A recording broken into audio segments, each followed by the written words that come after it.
ದೇವರ ನಾಮಕ್ಕೆ ಮಹಿಮೆ ಉಂಟಾಗಲಿ. ಸತ್ಯವೇದದ ಎಸ್ತೇರಳು ಪುಸ್ತಕದ ಎಲ್ಲ ದೇವರ ವಚನಗಳನ್ನು ಕೇಳೋಣ. ಎಸ್ತೇರಳು ಮೊದಲನೇ ಅಧ್ಯಾಯ. ಹಿಂದೂಸ್ತಾನ ಮೊದಲುಗೊಂಡು ಕೂಶಿನವರೆಗೂ ಇರುವ 127 ಸಂಸ್ಥಾನಗಳನ್ನು ಆಳುತ್ತಿದ್ದ ಅಹಷ್ವೇರೋಷನ ಕಾಲದಲ್ಲಿ ನಡೆದ ಚರಿತ್ರೆ. ಅಹಷ್ವೇರೋಷನು ತನ್ನ ಆಳ್ವಿಕೆಯ 3ನೇ ವರ್ಷ ಶೂಷನ್ ಕೋಟೆಯಲ್ಲಿನ ತನ್ನ ರಾಜಸಿಂಹಾಸನವನ್ನೇರಿದಾಗ ಎಲ್ಲಾ ಸರದಾರರಿಗೋಸ್ಕರವೂ ಪರಿವಾರದವರಿಗೋಸ್ಕರವೂ ಔತಣ ಮಾಡಿಸಿದನು. ಪಾರಸಿಯ ಮತ್ತು ಮೇದ್ಯ ಸೇನಾಧಿಪತಿಗಳು, ಪ್ರಧಾನರು, ಸಂಸ್ಥಾನಾಧಿಕಾರಿಗಳು ಅವನ ಸನ್ನಿಧಿಗೆ ಬಂದಿದ್ದರು.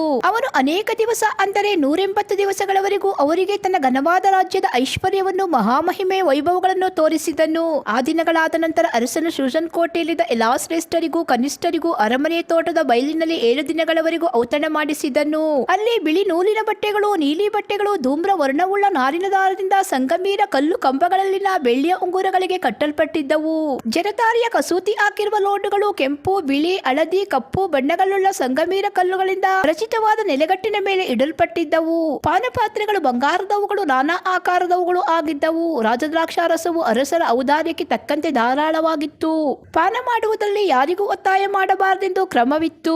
ಪ್ರತಿಯೊಬ್ಬನಿಗೆ ಅವನವನ ಇಷ್ಟದಂತೆ ಕೊಡಬೇಕೆಂದು ರಾಜನು ತನ್ನ ಎಲ್ಲಾ ಮನೆ ವಾರ್ತೆಯವರಿಗೆ ಆಜ್ಞಾಪಿಸಿದ್ದನು. ವಷ್ಟಿ ರಾಣಿಯು ಅಹಷ್ವೇರೋಷ ರಾಜನ ಅರಮನೆಯಲ್ಲಿ ಸ್ತ್ರೀಯರಿಗೋಸ್ಕರ ಔತಣ ಮಾಡಿಸಿದಳು. 7ನೇ ದಿನದಲ್ಲಿ ಅರಸನಾದ ಅಹಷ್ವೇರೋಷನು ದ್ರಾಕ್ಷಾರಸ ಪಾನ ಮಾಡಿ ಆನಂದದ ಹರಿಯಲಿದ್ದಾಗ ಬಹುಸುಂದರಿಯಾದ ರಾಣಿಯ ಸೌಂದರ್ಯವನ್ನು ಜನರಿಗೂ ಸರದಾರರಿಗೂ ತೋರಿಸಬೇಕೆಂದು ತನ್ನ ಸಾನ್ನಿಧ್ಯ ಸೇವಕರಾದ ಮೆಹುಮಾನ್, ಬಿಜೇತಾ, ಅರ್ಬೋನಾ, ಬಿಗೇತಾ, ಅಬಗೇತಾ, ಜೇತರ್, ಕರ್ಕಸ್ ಎಂಬ 7 ಮಂದಿ ಕಂಚುಕಿಗಳಿಗೆ ವಷ್ಟಿ ರಾಣಿಯು ರಾಜಮುಕಟವನ್ನು ಧರಿಸಿಕೊಂಡು ರಾಜಸನ್ನಿಧಿಗೆ ಬರಬೇಕೆಂಬುದಾಗಿ ಹೇಳಿರಿ ಎಂದು ಆಜ್ಞಾಪಿಸಿದನು. ಕಂಚುಕಿಗಳು ತಿಳಿಸಿದ ರಾಜಾಜ್ಞೆಗೆ ವಷ್ಟಿ ರಾಣಿಯು ಬರುವುದಿಲ್ಲ ಎಂದು ಉತ್ತರ ಕೊಟ್ಟಳು. ಇದರಿಂದ ಅರಸನು ಬಹುಕೋಪಗೊಂಡು ರೌದ್ರಾವೇಶನಾದನು.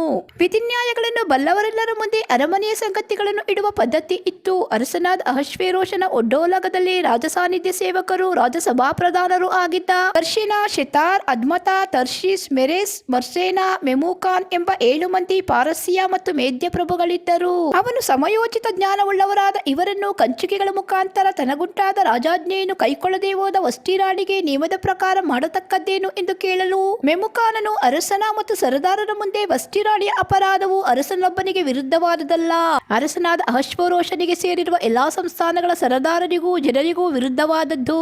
ರಾಣಿಯ ನಡತೆಯು ಎಲ್ಲಾ ಸ್ತ್ರೀಯರಿಗೂ ಗೊತ್ತಾಗಿ ಅವರು ತಮ್ಮ ಗಂಡಂದಿರನ್ನು ತಿರಸ್ಕರಿಸುವುದಕ್ಕೆ ಕಾರಣವಾಗುವುದು. ಅರಸನಾದ ಅಹಷ್ವೇರೋಷನು ವಷ್ಟಿ ರಾಣಿಗೆ ಬರಬೇಕೆಂದು ಹೇಳಿ ಕಳುಹಿಸಿದಾಗ ಆಕೆಯು ಹೋಗಲಿಲ್ಲವಲ್ಲ ಅನ್ನುವರು. ರಾಣಿಯ ಮಾತನ್ನು ಕೇಳಿದ ಪಾರಸಿಯ ಮತ್ತು ವೇದ್ಯ ಕುಲೀನ ಸ್ತ್ರೀಯರು ಇವತ್ತೇ ಅದನ್ನು ಅರಸನ ಎಲ್ಲಾ ಸರದಾರರಿಗೂ ಹೇಳುವರು. ಹೀಗೆ ಎಷ್ಟೋ ತಿರಸ್ಕಾರವೂ ಕೋಪವೂ ಉಂಟಾಗುವುದು. ಅರಸನು ಸಮ್ಮತಿಸುವುದಾದರೆ ವಷ್ಟಿಯು ತಿರುಗಿ ಅಹಷ್ವೇರೋಷ ರಾಜನ ಸನ್ನಿಧಿಗೆ ಬರಲೇಬಾರದೆಂಬ ರಾಜಾಜ್ಞೆಯು ಪ್ರಕಟವಾಗಿ ಅದು ಎಂದಿಗೂ ರದ್ದಾಗದ ಹಾಗೆ ಪಾರಸಿಯ ಮತ್ತು ಮೇದ್ಯ ಶಾಸನಗಳಲ್ಲಿ ಲಿಖಿತವಾಗಲಿ. ಅರಸನು ಆಕೆಯ ಪಟ್ಟವನ್ನು ಆಕೆಗಿಂತ ಉತ್ತಮಳಾದ ಇನ್ನೊಬ್ಬಾಕೆಗೆ ಕೊಡಲಿ. ಈ ರಾಜ ನಿರ್ಣಯವು ಬಹು ವಿಸ್ತಾರವಾದ ಅವನ ರಾಜ್ಯದಲ್ಲೆಲ್ಲ ಗೊತ್ತಾದಾಗ ಶ್ರೇಷ್ಠರು ಕನಿಷ್ಠರು ಆದ ಎಲ್ಲಾ ಸ್ತ್ರೀಯರು ತಮ್ಮ ಗಂಡಂತಿರಿಗೆ ಮಾನ ಸಲ್ಲಿಸುವರು ಅಂದನು. ಈ ಮಾತು ಅರಸನಿಗೂ ಅವನ ಸರದಾರರಿಗೂ ಒಳ್ಳೆದೆಂದು ಕಂಡದ್ದರಿಂದ ಅರಸನು ಮೆಮುಕಾನನ ಮಾತಿನಂತೆಯೇ ಮಾಡಿದನು.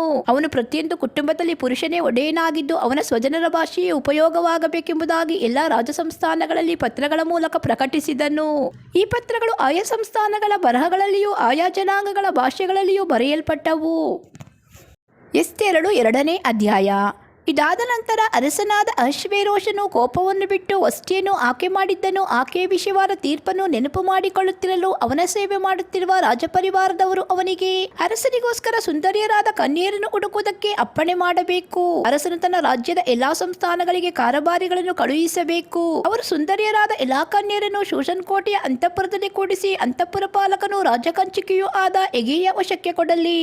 ಅವನು ಅವರಿಗೆ ಕಾಂತಿಯನ್ನು ಹೆಚ್ಚಿಸುವ ಲೇಪನ ದ್ರವ್ಯಗಳನ್ನು ಹಂಚಲಿ ಮತ್ತು ಅರಸನಿಗೆ ಇಷ್ಟಳಾಗಿ ಕಾಣುವ ಕನ್ಯೆಯು ವಷ್ಟಿಗೆ ಬದಲಾಗಿ ರಾಣಿಯಾಗಲಿ ಎಂದು ಹೇಳಿದರು. ಅರಸನು ಈ ಅಭಿಪ್ರಾಯಕ್ಕೆ ಸಮ್ಮತಿಸಿ ಅದರಂತೆಯೇ ಮಾಡಿದನು. ಶೂಷನ್ ಕೋಟೆಯಲ್ಲಿ ಮೊರ್ದೆಕೈ ಎಂಬ ಯಹೂದಿ ಮನುಷ್ಯನು ವಾಸಿಸುತ್ತಿದ್ದನು. ಇವನು ಬೆನ್ಯಾಮಿನ್ ಕುಲದ ಕೀಷನ ಮರಿಮಗನು, ಶಿಮ್ಗಿಯ ಮೊಮ್ಮಗನು, ಯಾಯಿರನ ಮಗನೂ ಆಗಿದ್ದನು. ಬಾಬೆಲಿನ ಅರಸನಾದ ನೆಬೂಕದ್ನೆಚ್ಚರನಿಂದ ಯಹೂದ ರಾಜನಾದ ಯೆಹೋಯಾಕೀನನೊಡನೆ ಸೆರೆಯೊಯ್ಯಲ್ಪಟ್ಟವರಲ್ಲಿ ಇವನೊಬ್ಬನು.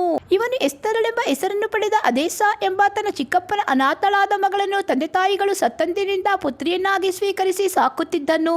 ಈಕೆಯು ರೂಪವತಿಯೂ ಲಾವಣ್ಯವತಿಯೂ ಆಗಿದ್ದಳು. ಅರಸನ ನಿರ್ಣಯವೂ ಆಜ್ಞೆಯು ಪ್ರಕಟಿಸಲ್ಪಟ್ಟು ಕಾರಬಾರಿಗಳು ಅನೇಕಾನೇಕ ಕನ್ಯರನ್ನು ಕೂಡಿಸಿ ಶೂಷನ್ ಕೋಟೆಯಲ್ಲಿ ಎಗೆಯ ವಶಕ್ಕೆ ಒಪ್ಪಿಸಿದಾಗ ಎಸ್ತೇರಳು ಅರಮನೆಗೆ ತರಲ್ಪಟ್ಟು ಅಂತಃಪುರ ಪಾಲಕನಾದ ಎಗೆಯ ಪರಾಂಬರಿಕೆಯಲ್ಲಿದ್ದಳು. ಎಗೆಯು ಆಕೆಯನ್ನು ಮೆಚ್ಚಿ ತನ್ನ ದಯೆಗೆ ಪಾತ್ರಳಾದ ಆಕೆಗೋಸ್ಕರ ತಕ್ಕ ಲೇಪನ ದ್ರವ್ಯಗಳನ್ನು ಭೋಜನಾಂಶವನ್ನು ಆರಿಸಿದ 7 ಮಂದಿ ಸೇವಕಿಯರನ್ನು ಅರಮನೆಯಿಂದ ಬೇಗನೆ ಏರ್ಪಡಿಸಿ ಆಕೆಯನ್ನು ಆಕೆಯ ಸೇವಕಿಯರನ್ನು ಅಂತಃಪುರದ ಉತ್ತಮ ಭಾಗದಲ್ಲಿರಿಸಿದನು. ಎಸ್ತೇರಳು ತಾನು ಇಂಥ ಜನಾಂಗದವಳು ಇಂಥ ಕುಲದವಳು ಎಂಬುದನ್ನು ತೋರ್ಪಡಿಸಿಕೊಳ್ಳಲಿಲ್ಲ. ಮೊರ್ದೆಕೈಯು ಹೀಗೆ ಅಪ್ಪಣೆ ಕೊಟ್ಟಿದ್ದನು. ಅವನು ಆಕೆಯ ಈಗಿನ ಸ್ಥಿತಿಯನ್ನು ಮುಂದಿನ ಗತಿಯನ್ನು ವಿಚಾರಿಸುವುದಕ್ಕಾಗಿ ಪ್ರತಿದಿನವೂ ಅಂತಃಪುರದ ಪ್ರಕಾರದ ಮುಂದೆ ತಿರುಗಾಡುತ್ತಿದ್ದನು. ಕನ್ಯೆಯರ ಲೇಪನ ಕಾಲವು ಪೂರೈಸುವುದಕ್ಕೆ ಗಂಧರಸ ಪ್ರಯೋಗದಲ್ಲಿ 6 ತಿಂಗಳು, ಪರಿಮಳ ದ್ರವ್ಯ ಕಾಂತಿವರ್ಧಕ ದ್ರವ್ಯಗಳ ಪ್ರಯೋಗದಲ್ಲಿ 6 ತಿಂಗಳು, ಅಂತೂ 12 ತಿಂಗಳು ಕಳೆದವು. ಈ ಕಾಲ ಮುಗಿದ ನಂತರ ರಾಜಸ್ತ್ರೀಯರ ವಿಷಯವಾದ ನಿಯಮದ ಮೇರೆಗೆ ತನ್ನನ್ನು ಸಿದ್ಧಪಡಿಸಿಕೊಂಡ ಪ್ರತಿಯೊಬ್ಬ ಕನ್ಯೆಯು ಅರಸನಾದ ಅಹಷ್ವೇರೋಷನ ಬಳಿಗೆ ಹೋಗುವಳು. ಅರಸನ ಬಳಿಗೆ ಹೋಗುವ ಸರತಿ ಯಾವಾಕೆಗೆ ಬರುವುದೋ ಆಕೆಯು ಅಂತಃಪುರದಿಂದ ಅರಮನೆಗೆ ತೆಗೆದುಕೊಂಡು ಹೋಗುವುದಕ್ಕೋಸ್ಕರ ಏನು ಕೇಳಿದರೂ ಕೊಡಲ್ಪಡುವುದು. ಆಕೆಯು ಅಲ್ಲಿಗೆ ಸಾಯಂಕಾಲ ಹೋದವಳು ಮರುದಿನ ಬೆಳಿಗ್ಗೆ ಅರಸನ ಉಪಪತ್ನಿಗಳ ಪಾಲಕನಾದ ಶವಷ್ಗಜನೆಂಬ ರಾಜಕಂಚುಕಿಯ ವಶದಲ್ಲಿದ್ದ 2ನೇ ಅಂತಃಪುರಕ್ಕೆ ಬರುವಳು. ಅರಸನು ಅವಳನ್ನು ಮೆಚ್ಚಿ ಹೆಸರು ಹೇಳಿ ಕರೆಸಿದರೆ ಹೊರತಾಗಿ ಒಬ್ಬಳು ಅರಸನ ಬಳಿಗೆ ತಿರುಗಿ ಹೋಗುವ ಆಗಿರಲಿಲ್ಲ. ಅರಸನ ಬಳಿಗೆ ಹೋಗುವುದಕ್ಕೆ ಮೊರ್ದೆಕೈಯ ದತ್ತುಪುತ್ರಿಯು ಅವನ ಚಿಕ್ಕಪ್ಪನಾದ ಅಬಿಹೈಲನ ಮಗಳು ಆದ ಎಸ್ತೇರಳ ಸರತಿ ಬಂದಾಗ ಅಂತಃಪುರ ಪಾಲಕನಾದ ಎಗೈ ಎಂಬ ರಾಜಕಂಚುಕಿಯು ನೇಮಿಸಿದ್ದನೇ ಹೊರತು ಆಕೆ ಬೇರೇನೂ ಕೇಳಲಿಲ್ಲ. ನೋಡುವರೆಲ್ಲರೂ ಆಕೆಯನ್ನು ಮೆಚ್ಚುತ್ತಿದ್ದರು. ಅರಸನಾದ ಅಹಷ್ವೇರೋಷನ ಬಳಿಗೆ ಅವನ ಆಳ್ವಿಕೆಯ 7ನೇ ವರ್ಷದ 10ನೇ ತಿಂಗಳಾದ ಪುಷ್ಯ ಮಾಸದಲ್ಲಿ ಆಕೆಯನ್ನು ರಾಜಗೃಹಕ್ಕೆ ಕರೆತಂದರು. ಅರಸನು ಎಲ್ಲಾ ಸ್ತ್ರೀಯರಲ್ಲಿ ಎಸ್ತೇರಳನ್ನು ಮೆಚ್ಚಿದನು. ಎಲ್ಲಾ ಕನ್ಯೆಯರಲ್ಲಿ ಆಕೆಯು ಅವನ ದಯೆಗೂ ಪ್ರೀತಿಗೂ ಪಾತ್ರಳಾದದ್ದರಿಂದ ಅವನು ರಾಜಮುಕುಟವನ್ನು ಆಕೆಯ ತಲೆಯ ಮೇಲಿಟ್ಟು ಆಕೆಯನ್ನು ವಷ್ಟಿಗೆ ಬದಲಾಗಿ ರಾಣಿಯನ್ನಾಗಿ ಮಾಡಿಕೊಂಡು ತನ್ನ ಎಲ್ಲಾ ಸರದಾರರಿಗೂ ಪರಿವಾರದವರಿಗೂ ಎಸ್ತೇರಳ ಔತಣವೆಂದು ದೊಡ್ಡ ಔತಣವನ್ನು ಮಾಡಿಸಿ ಎಲ್ಲಾ ಸಂಸ್ಥಾನಗಳಲ್ಲಿಯೂ ಸೆರೆಯವರನ್ನು ಬಿಡಿಸಿ ರಾಜರಿಗೆ ತಕ್ಕಂತೆ ಉದಾರವಾಗಿ ದಾನ ಧರ್ಮಗಳನ್ನು ಮಾಡಿದನು. ಕನ್ಯೆಯರು 2ನೇ ಸಾರಿ ಕೂಡಿಸಲ್ಪಡುತ್ತಿರುವಾಗ ಮೊರ್ದೆಕೈಯು ಅರಮನೆಯ ಹೆಬ್ಬಾಗಲಲ್ಲಿ ಕೂತುಕೊಂಡಿದ್ದನು. ಎಸ್ತೇರಳಾದರೋ ಮೊರ್ದೆಕೈಯ ಪರಾಂಬರಿಕೆಯಲ್ಲಿದ್ದ ದಿನಗಳಲ್ಲಿ ಹೇಗೋ ಹಾಗೆಯೇ ಈಗಲೂ ಅವನ ಆಜ್ಞೆಯನ್ನು ಅನುಸರಿಸುವವಳಾಗಿ ತಾನು ಇಂಥ ಕುಲದವಳು ಇಂಥ ಜನಾಂಗದವಳು ಎಂಬುದನ್ನು ತೋರ್ಪಡಿಸಲಿಲ್ಲ. ಆ ದಿನಗಳಲ್ಲಿ ಮೊರ್ದೆಕೈಯು ಅರಮನೆಯ ಹೆಬ್ಬಾಗಿಲಿನಲ್ಲಿ ಕೂತುಕೊಂಡಿದ್ದಾಗ ಅರಮನೆಯ ದ್ವಾರಪಾಲಕರಾದ ಬಿಗೆತಾನ್ ತೆರೆಷ್ ಎಂಬ 2 ರಾಜಕಂಚುಕಿಯರು ಕೋಪವುಳ್ಳವರಾಗಿ ಅರಸನಾದ ಅಹಷ್ವೇರೋಷನಿಗೆ ವಿರೋಧವಾಗಿ ಕೈ ಎತ್ತಬೇಕೆಂದು ಒಳಸಂಚು ಮಾಡಿದರು. ಈ ಸಂಗತಿಯು ಮೊರ್ದೆಕೈಗೆ ಗೊತ್ತಾದಾಗ ಅವನು ಅದನ್ನು ಎಸ್ತೇರ್ ರಾಣಿಗೆ ತಿಳಿಸಿದನು. ಆಕೆಯು ಅವನ ಹೆಸರನ್ನು ಅರಸನಿಗೆ ಹೇಳಿ ಆ ಸಂಗತಿಯನ್ನು ತಿಳಿಸಿದಳು. ಈ ವಿಷಯವು ವಿಚಾರಣೆಗೆ ಬಂದಾಗ ಅದು ನಿಜವೆಂದು ಸ್ಥಾಪನೆಯಾದದ್ದರಿಂದ ಆ 2ರನ್ನು ಗಲ್ಲಿಗೆ ಹಾಕಿದರು.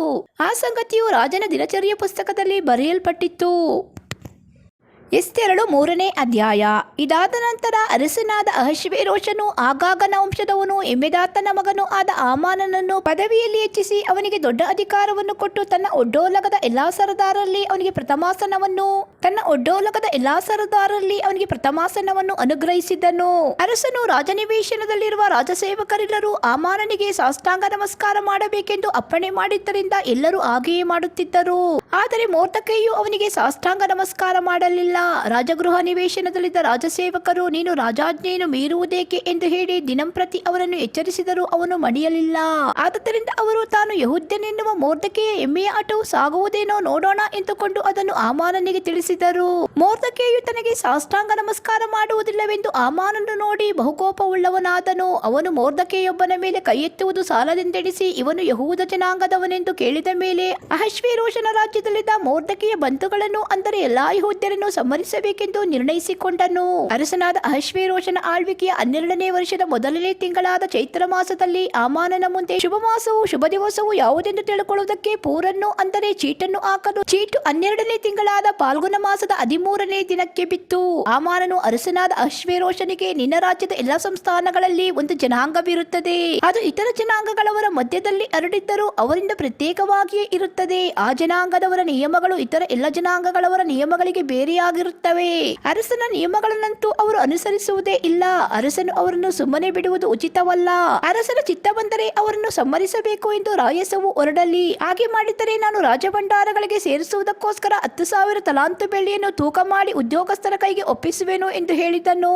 ಆಗ ಅರಸನು ತನ್ನ ಕೈಯಲ್ಲಿದ್ದ ಮುದ್ರೆಯುಂಗುರವನ್ನು ತೆಗೆದು ಆಗಾಗನ ವಂಶದವನು ಎಮ್ಮೆದಾತನ ಮಗನು ಯಹೂದ ದ್ವೇಷಿಯೂ ಆದ ಆಮಾನನಿಗೆ ಒಪ್ಪಿಸಿ ಅವನಿಗೆ, ಆ ಬೆಳ್ಳಿ ನಿನ್ನಲ್ಲೇ ಹೇಳುವುದೇ ಇರಲಿ, ನೀನು ಆ ಜನರನ್ನು ಏನು ಬೇಕಾದರೂ ಮಾಡಬಹುದು ಎಂದು ಹೇಳಿದ್ದನು. ಮೊದಲನೇ ತಿಂಗಳಿನ 13ನೇ ದಿನದಲ್ಲಿ ರಾಜಲೇಖಕರು ಕೂಡಿ ಬರಬೇಕು ಎಂದು ಅಪ್ಪಣೆಯಾಯಿತು. ಅವರು ಆಮಾನನ ಆಜ್ಞಾನುಸಾರ ಉಪರಾಜರಿಗೂ ಆಯಾ ಸಂಸ್ಥಾನಗಳ ಅಧಿಕಾರಿಗಳಿಗೂ ಆಯಾ ಜನಾಂಗಗಳ ಅಧಿಪತಿಗಳಿಗೂ ಪತ್ರಗಳನ್ನು ಬರೆದರು. ಆಯಾ ಸಂಸ್ಥಾನಗಳ ಬರಹದಲ್ಲಿಯೂ ಆಯಾ ಜನಾಂಗಗಳ ಭಾಷೆಯಲ್ಲಿಯೂ ಇದ್ದ ಆ ಪತ್ರಗಳು ಅರಸನಾದ ಅಹಷ್ವೇರೋಷನ ಹೆಸರಿನಲ್ಲೇ ಲಿಖಿತವಾಗಿದ್ದವು. ಅವುಗಳಿಗೆ ರಾಜಮುದ್ರೆಯೂ ಇತ್ತು. ಪತ್ರಗಳು ಅಂಚೆಯವರ ಮುಖಾಂತರ ಎಲ್ಲಾ ರಾಜ ಸಂಸ್ಥಾನಗಳಿಗೆ ಕಳಿಸಲ್ಪಟ್ಟವು.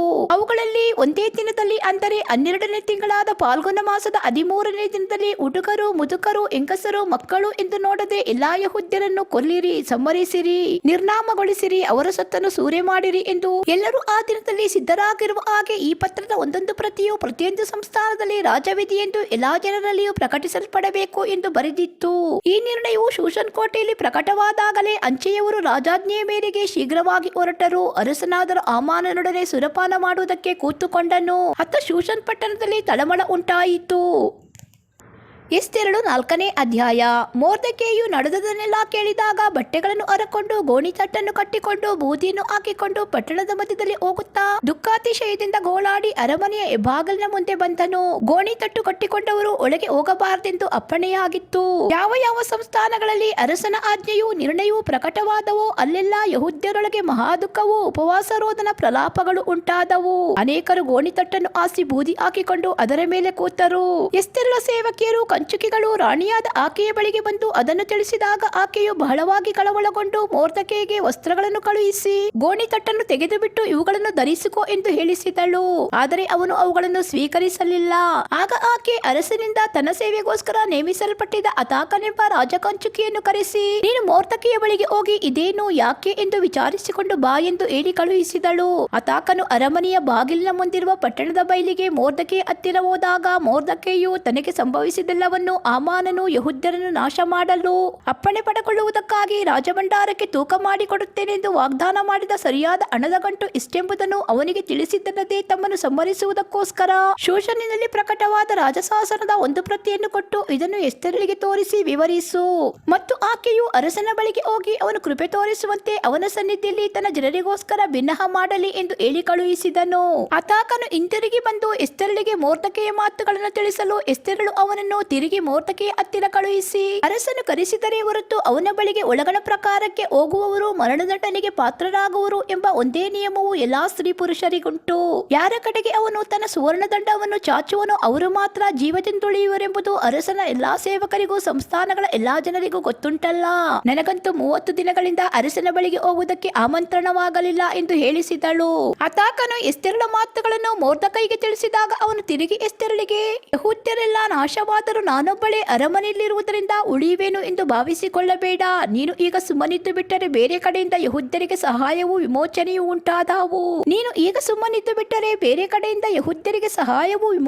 ಉಂಟಾದವು. ನೀನಾದರೂ ನಿನ್ನ ತಂದೆಯ ಮನೆಯವರೊಡನೆ ನಾಶವಾಗುವಿ. ಇದಲ್ಲದೆ ನೀನು ಇಂಥ ಸಂದರ್ಭಕ್ಕಾಗಿಯೇ ಪಟ್ಟಕ್ಕೆ ಬಂದಿರಬಹುದು, ಯಾರು ಬಲ್ಲರು ಎಂದು ಹೇಳಿ ಕಳುಹಿಸಿದನು. ಆಗ ಎಸ್ತೇರಳು, ನೀನು ಹೋಗಿ ಶೂಷನಿನಲ್ಲಿ ಸಿಕ್ಕುವ ಎಲ್ಲಾ ಯಹೂದ್ಯರನ್ನು ಕೂಡಿಸು. ನೀವೆಲ್ಲರೂ 3 ದಿನ ಹಗಲಿರುಳು ಅನ್ನಪಾನಗಳನ್ನು ಬಿಟ್ಟು ನನಗೋಸ್ಕರ ಉಪವಾಸ ಮಾಡಿರಿ. ಅದರಂತೆ ನಾನು ನನ್ನ ಸೇವಕಿಯರೊಡನೆ ಉಪವಾಸದಿಂದಿರುವೆನು. ಅನಂತರ ನಾನು ವಿಧಿ ಮೀರಿ ಅರಸನ ಬಳಿಗೆ ಹೋಗುವೆನು, ಸತ್ತರೆ ಸಾಯುತ್ತೇನೆ ಎಂದು ಮೊರ್ದೆಕೈಗೆ ಮರಳಿ ಹೇಳಿಸಿದಳು. ಮೊರ್ದೆಕೈಯು ಹಿಂತಿರುಗಿ ಹೋಗಿ ಎಸ್ತೇರಳು ಹೇಳಿದಂತೆಯೇ ಮಾಡಿದನು. ಎಸ್ತೇರಳು 5ನೇ ಅಧ್ಯಾಯ. 3ನೇ ದಿನದಲ್ಲಿ ಎಸ್ತೇರಳು ರಾಜವಸ್ತ್ರಭೂಷಿತಳಾಗಿ ಅರಮನೆಯ ಒಳಗಣ ಪ್ರಕಾರವನ್ನು ಪ್ರವೇಶಿಸಿ ರಾಜಮಂದಿರದ ಎದುರಿನಲ್ಲಿ ನಿಂತಳು. ಅರಸನು ಆ ಮಂದಿರದಲ್ಲಿ ರಾಜಸಿಂಹಾಸನದ ಮೇಲೆ ಬಾಗಿಲಿಗೆದುರಾಗಿ ಕೂತುಕೊಂಡಿದ್ದನು. ಅವನು ಪ್ರಕಾರದಲ್ಲಿ ನಿಂತಿರುವ ಎಸ್ತೇರ್ ರಾಣಿಯನ್ನು ಕಂಡ ಕೂಡಲೇ ಆಕೆಯ ಮೇಲೆ ದಯವಿಟ್ಟು ತನ್ನ ಕೈಯಲ್ಲಿದ್ದ ಸುವರ್ಣ ದಂಡವನ್ನು ಆಕೆಯ ಕಡೆಗೆ ಚಾಚಿದನು. ಎಸ್ತೇರಳು ಸಮೀಪಕ್ಕೆ ಹೋಗಿ ದಂಡದ ತುದಿಯನ್ನು ಮುಟ್ಟಲು ಅರಸನು ಆಕೆಗೆ, ಎಸ್ತೇರ್ ರಾಣಿಯೇ, ನಿನಗೇನು ಬೇಕು? ನಿನ್ನ ವಿಜ್ಞಾಪನೆ ಯಾವುದು? ನನ್ನ ಅರ್ಧ ರಾಜ್ಯವನ್ನು ಕೇಳಿದರೂ ನಿನಗೆ ಕೊಡುತ್ತೇನೆ ಅಂದನು. ಅದಕ್ಕೆ ಎಸ್ತೇರಳು, ಅರಸನ ಚಿತ್ತಕ್ಕೆ ಬಂದರೆ ನಾನು ಇವತ್ತು ತಮಗೋಸ್ಕರ ಸಿದ್ಧ ಮಾಡಿರುವ ಔತಣಕ್ಕೆ ಆಮಾನನೊಡನೆ ಬರೋಣವಾಗಲಿ ಎಂದು ಅರಿಕೆ ಮಾಡಿದಳು. ಕೂಡಲೇ ಅರಸನು ಎಸ್ತೇರಳ ವಿಜ್ಞಾಪನೆಯನ್ನು ನೆರವೇರಿಸುವುದಕ್ಕೆ ಆಮಾನನ್ನು ತ್ವರೆಪಡಿಸಿರಿ ಎಂದು ಅಪ್ಪಣೆ ಮಾಡಿದ್ದನು. ಮತ್ತು ಎಸ್ತೇರಳು ಮಾಡಿಸಿದ ಔತಣಕ್ಕೆ ಆಮಾನನ ಜೊತೆಯಲ್ಲಿ ಹೋದನು. ದ್ರಾಕ್ಷಾರಸಪಾನ ಮಾಡುವಾಗ ಅರಸನು ತಿರುಗಿ ಎಸ್ತೇರಳಿಗೆ, ನಿನ್ನ ವಿಜ್ಞಾಪನೆ ಯಾವುದು? ಹೇಳು, ಅದನ್ನು ನೆರವೇರಿಸುವೆನು. ನೀನು ನನ್ನ ಅರ್ಧ ರಾಜ್ಯವನ್ನು ಕೇಳಿಕೊಂಡರೂ ಸರಿಯೇ, ಅದನ್ನು ನಿನಗೆ ಕೊಡುವೆನು ಅನ್ನಲು ಎಸ್ತೇರಳು, ಅರಸರು ನನ್ನ ಮೇಲೆ ಕಟಾಕ್ಷವಿಟ್ಟು ನಾನು ಕೇಳುವುದನ್ನು ಕೊಡುವುದಕ್ಕೂ ನನ್ನ ವಿಜ್ಞಾಪನೆಯನ್ನು ನೆರವೇರಿಸುವುದಕ್ಕೂ ಮನಸ್ಸುಳ್ಳವರಾಗಿದ್ದರೆ ನಾನು ತಮಗೋಸ್ಕರ ಸಿದ್ಧ ಮಾಡಿಸುವ ಔತಣಕ್ಕೆ ನಾಳೆಯೂ ಆಮಾನನ ಜೊತೆಯಲ್ಲಿ ಬರೋಣವಾಗಲಿ. ಆಗ ಅರಸನು ಹೇಳಿದಂತೆ ಮಾಡುವೆನು, ಇದೇ ನನ್ನ ಮನವಿ ಎಂದು ಉತ್ತರ ಕೊಟ್ಟಳು. ಆ ದಿನ ಆಮಾನನು ಆನಂದ ಲಹರಿಯಲ್ಲಿ ಮನೆಗೆ ಹೋಗುತ್ತಿರುವಾಗ ಮೊರ್ದಕೈಯು ತನಗೆ ಭಯಪಡದೆ ತನ್ನ ಮುಂದೆ ಏಳದೆ ಅರಮನೆಯ ಹೆಬ್ಬಾಗಲಲ್ಲಿ ಕೂತಿರುವುದನ್ನು ಕಂಡು ಅವನ ಮೇಲೆ ಕೋಪಭರಿತನಾದನು. ಆದರೂ ತನ್ನನ್ನು ಬಿಗಿ ಹಿಡಿದುಕೊಂಡು ಮನೆಗೆ ಹೋಗಿ ತನ್ನ ಆಪ್ತರನ್ನು ಪತ್ನಿಯಾದ ಜೆರೇಷಳನ್ನು ಕರೆಸಿ ಅವರ ಮುಂದೆ ತನ್ನ ಘನೈಶ್ವರ್ಯಗಳನ್ನು ಪುತ್ರಲಾಭಾತಿಶಯವನ್ನು ಅರಸನು ತನ್ನನ್ನು ಸನ್ಮಾನಿಸಿ ಎಲ್ಲಾ ಸರದಾರರಲ್ಲಿಯೂ ರಾಜಸೇವಕರಲ್ಲಿಯೂ ತನಗೆ ಶ್ರೇಷ್ಠ ಸ್ಥಾನವನ್ನು ಅನುಗ್ರಹಿಸಿದ್ದನ್ನು ವರ್ಣಿಸಿದ ಮೇಲೆ, ಆಹಾ, ಎಸ್ತೇರ್ ರಾಣಿಯು ತಾನು ಸಿದ್ಧಪಡಿಸಿದ ಔತಣಕ್ಕೆ ಅರಸನ ಜೊತೆಯಲ್ಲಿ ನನ್ನನ್ನು ಹೊರತಾಗಿ ಇನ್ಯಾರನ್ನು ಕರೆಸಲಿಲ್ಲ. ನಾಳೆಯೂ ಅರಸನ ಜೊತೆಯಲ್ಲಿ ಬರಬೇಕೆಂದು ನನಗೆ ಹೇಳಿದ್ದಾಳೆ. ಆದರೂ ಮೊರ್ದಕೈ ಎಂಬ ಯೆಹೂದ್ಯನು ಅರಮನೆಯ ಬಾಗಿಲಿನಲ್ಲಿ ನನ್ನ ಕಣ್ಣ ಮುಂದೆ ಕೂತಿರುವವರೆಗೂ ಇದಿಲ್ಲದರಿಂದಲೂ ನನಗೆ ತೃಪ್ತಿಯಾಗುವುದಿಲ್ಲ ಅಂದನು. ಅದಕ್ಕೆ ಅವನ ಪತ್ನಿಯಾದ ಜೆರೆಷಳು ಅವನ ಎಲ್ಲಾ ಆಪ್ತರು 50 ಮೊಳ ಎತ್ತರವಾದ ಒಂದು ಗಲ್ಲು ಮರವನ್ನು ಸಿದ್ಧ ಮಾಡಿಸಿ ನಾಳೆ ಅರಸನ ಅಪ್ಪಣೆಯನ್ನು ಪಡೆಕೊಂಡು ಮೊರ್ದಕೈಯನ್ನು ಅದಕ್ಕೆ ನೇತು ಹಾಕಿಸಬೇಕು. ಆಮೇಲೆ ನೀನು ಸಂತೋಷದಿಂದ ಅರಸನ ಜೊತೆಯಲ್ಲಿ ಔತಣಕ್ಕೆ ಹೋಗಬಹುದು ಎಂದು ಹೇಳಿದರು. ಹಾಮಾನನು ಈ ಮಾತಿಗೆ ಮೆಚ್ಚಿ ಗಲ್ಲು ಮರವನ್ನು ಸಿದ್ಧ ಮಾಡಿಸಿದನು. ಎಸ್ತೇರಳು 6ನೇ ಅಧ್ಯಾಯ. ಆ ರಾತ್ರಿಯಲ್ಲಿ ಅರಸನಿಗೆ ನಿದ್ರೆ ಬರಲಿಲ್ಲ. ಆದದ್ದರಿಂದ ಸ್ಮರಿಸತಕ್ಕ ಪೂರ್ವ ವೃತ್ತಾಂತಗಳ ಗ್ರಂಥವನ್ನು ಅವನು ತರಿಸಿ ಪಾರಾಯಣ ಮಾಡಿಸುತ್ತಿರುವಾಗ ಅಹಷ್ವೇರೋಷ್ ರಾಜನನ್ನು ಕೊಲ್ಲಬೇಕೆಂದು ದ್ವಾರಪಾಲಕರಾದ ಬಿಗೆತಾನ್, ತೆರೆಷ್ ಎಂಬಿಬ್ಬರು ರಾಜಕಂಚುಕಿಗಳು ಒಳಸಂಚು ಮಾಡಿದ ಸಂಗತಿಯು ಅದು ಮೊರ್ದಕೈಯ ಮುಖಾಂತರ ಬಯಲಿಗೆ ಬಂದ ಸಂಗತಿಯು ಅದರಲ್ಲಿ ಸಿಕ್ಕಿದವು. ಆಗ ಅರಸನು ಇದಕ್ಕಾಗಿ ಮೊರ್ದಕೈಗೆ ಯಾವ ಸ್ಥಾನಮಾನಗಳು ದೊರಕಿದವೆಂದು ವಿಚಾರಿಸಿದಾಗ ಅವನ ಸಾನ್ನಿಧ್ಯ ಸೇವಕರಾದ ಪರಿವಾರದವರು ಏನೂ ದೊರಕಲಿಲ್ಲ ಎಂದು ಹೇಳಿದರು. ಅರಸನು ಪ್ರಕಾರದಲ್ಲಿ ಯಾರಿದ್ದಾರೆ ಎಂದು ಕೇಳಿದನು. ಅಷ್ಟರಲ್ಲಿ ಹಾಮಾನನೇ ತಾನು ಸಿದ್ಧ ಮಾಡಿಸಿದ ಗಲ್ಲಿಗೆ ಮೊರ್ದಕೈಯನ್ನು ನೇತು ಹಾಕಿಸುವುದಕ್ಕೆ ಅರಸನ ಅಪ್ಪಣೆ ಪಡೆದುಕೊಳ್ಳಬೇಕೆಂದು ಅರಮನೆಯ ಹೊರಗಡ ಪ್ರಕಾರದಲ್ಲಿ ಬಂದಿದ್ದನು. ಆದ್ದರಿಂದ ರಾಜಸೇವಕರು ಇಗೋ ಪ್ರಕಾರದಲ್ಲಿ ಹಾಮಾನನಿರುತ್ತಾನೆ ಎಂದು ಭಿನ್ನವಿಸಿದರು. ಆಗ ಅರಸನು ಅವನು ಒಳಗೆ ಬರಲಿ ಎಂದನು. ಹಾಮಾನನು ಬಂದಾಗ ಅರಸನು ಯಾವನನ್ನು ಸನ್ಮಾನಿಸಬೇಕೆಂದು ಇಷ್ಟವುಳ್ಳವನಾಗಿರುತ್ತಾನೋ ಅಂತವನಿಗೆ ಮಾಡತಕ್ಕದ್ದೇನು ಎಂದು ಅವನನ್ನು ಕೇಳಿದನು. ಹಾಮಾನನು ಅರಸನು ನನ್ನಲ್ಲದೆ ಇನ್ಯಾರನ್ನು ಸನ್ಮಾನಿಸುವುದಕ್ಕೆ ಇಷ್ಟವುಳ್ಳವನಾಗಿರುವನು ಅಂದುಕೊಂಡು ಅರಸನಿಗೆ ಒಬ್ಬನನ್ನು ಸನ್ಮಾನಿಸಬೇಕೆಂದು ಅರಸನಿಗೆ ಇಷ್ಟವಿದ್ದರೆ ತಾನು ಧರಿಸಿಕೊಳ್ಳುವ ರಾಜವಸ್ತ್ರಗಳನ್ನು ಸವಾರಿ ಮಾಡುವ ಪಟ್ಟದ ಕುದುರೆಯನ್ನು ತರಿಸಿ ಆ ವಸ್ತ್ರಗಳನ್ನು ಕುದುರೆಯನ್ನು ಪ್ರಧಾನರಾದ ಅರಸನ ಸರದಾರಲ್ಲೊಬ್ಬನ ವಶಕ್ಕೆ ಕೊಟ್ಟು ಅರಸನು ಸನ್ಮಾನಿಸಬೇಕೆಂದಿರುವ ಪುರುಷನಿಗೆ ಈ ರಾಜವಸ್ತ್ರಗಳನ್ನು ಧಾರಣೆ ಮಾಡಿಸಿ ಅವನನ್ನು ಆ ಕುದುರೆಯ ಮೇಲೆ ಕುಳ್ಳರಿಸಿ ಪಟ್ಟಣದ ಮಧ್ಯದಲ್ಲಿ ಮೆರವಣಿಗೆ ಮಾಡಿಸುತ್ತಾ ಅವನ ಮುಂದೆ ಅರಸನು ಸನ್ಮಾನಿಸಬೇಕೆಂದಿರುವವನನ್ನು ಗೌರವಿಸುವ ರೀತಿಯು ಇದೆ ಎಂದು ಪ್ರಕಟಣೆ ಮಾಡಿಸಬೇಕು ಎಂದು ಹೇಳಿದನು. ಕೂಡಲೇ ಅರಸನು ಹಾಮಾನನಿಗೆ, ನೀನು ಹೇಳಿದ ವಸ್ತ್ರಗಳನ್ನು ಕುದುರೆಯನ್ನು ಬೇಗನೆ ತೆಗೆದುಕೊಂಡು ಬಂದು ಅರಮನೆಯ ಬಾಗಿಲಿನಲ್ಲಿ ಕೂತಿರುವ ಮೊರ್ದಕೈ ಎಂಬ ಯೆಹೂದ್ಯನಿಗೆ ಹಾಗೆಯೇ ಮಾಡು. ನೀನು ಹೇಳಿದವುಗಳಲ್ಲಿ ಒಂದನ್ನು ನೆರವೇರಿಸದೆ ಬಿಡಬೇಡ ಎಂದು ಅಪ್ಪಣೆ ಮಾಡಿದನು. ಹಾಮಾನನು ಆ ವಸ್ತ್ರಗಳನ್ನು ಕುದುರೆಯನ್ನು ತೆಗೆದುಕೊಂಡು ಬಂದು ಮೊರ್ದಕೈಯನ್ನು ಭೂಷಿಸಿ ಪಟ್ಟಣದ ಮಧ್ಯದಲ್ಲಿ ಮೆರವಣಿಗೆ ಮಾಡಿಸಿ ಅವನ ಮುಂದೆ ಅರಸನು ಸನ್ಮಾನಿಸಬೇಕೆಂದಿರುವವನನ್ನು ಗೌರವಿಸುವ ರೀತಿ ಇದೆ ಎಂದು ಪ್ರಕಟಣೆ ಮಾಡಿಸಿದನು. ಮೊರ್ದಕೈಯು ತಿರುಗಿ ಅರಮನೆಯ ಬಾಗಿಲಿಗೆ ಹೋದನು. ಹಾಮಾನನಾದರೋ ಶೋಕಾರ್ತನಾಗಿ ಮೋರೆ ಮುಚ್ಚಿಕೊಂಡು ಶೀಘ್ರವಾಗಿ ಮನೆಗೆ ಹೋಗಿ ತನ್ನ ಹೆಂಡತಿಯಾದ ಜೆರೇಷಳ ಮತ್ತು ಎಲ್ಲ ಆಪ್ತರ ಮುಂದೆ ತನಗೆ ಸಂಭವಿಸಿದನೆಲ್ಲ ತಿಳಿಸಿದನು. ಆಗ ಅವನ ಪಂಡಿತರು ಹೆಂಡತಿಯು ಅವನಿಗೆ, ಯಾವನ ಮುಂದೆ ನಿನ್ನ ಪತನವು ಪ್ರಾರಂಭವಾಯಿತೋ ಆ ಮನುಷ್ಯನು ಯಹೂದ ಸಂತಾನದವನಾಗಿದ್ದರೆ ನೀನು ಗೆಲ್ಲಲಾರಿ, ಅವನ ಮುಂದೆ ಬಿದ್ದು ಹಾಳಾಗುವಿ ಅಂದರು. ಅವರು ಇನ್ನೂ ಅವನೊಡನೆ ಮಾತಾಡುತ್ತಿರುವಾಗಲೇ ರಾಜಕಂಚುಕಿಗಳು ಬಂದು ಎಸ್ತೇರಳು ಮಾಡಿಸಿರುವ ಔತಣಕ್ಕೆ ಬೇಗ ಬರಬೇಕೆಂದು ಹಾಮಾನನನ್ನು ಕರೆದರು. ಎಸ್ತೇರಳು 7ನೇ ಅಧ್ಯಾಯ.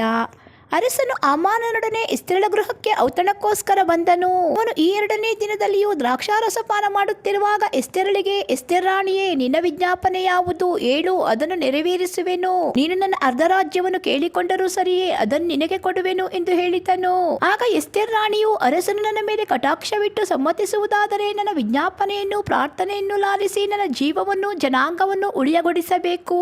ಜನರು ನಮ್ಮನ್ನು ಕೊಂದು ಸಂಹರಿಸಿ ನಿರ್ನಾಮಗೊಳಿಸುವ ಹಾಗೆ ನಾವು ಮಾರಲ್ಪಟ್ಟೆವು.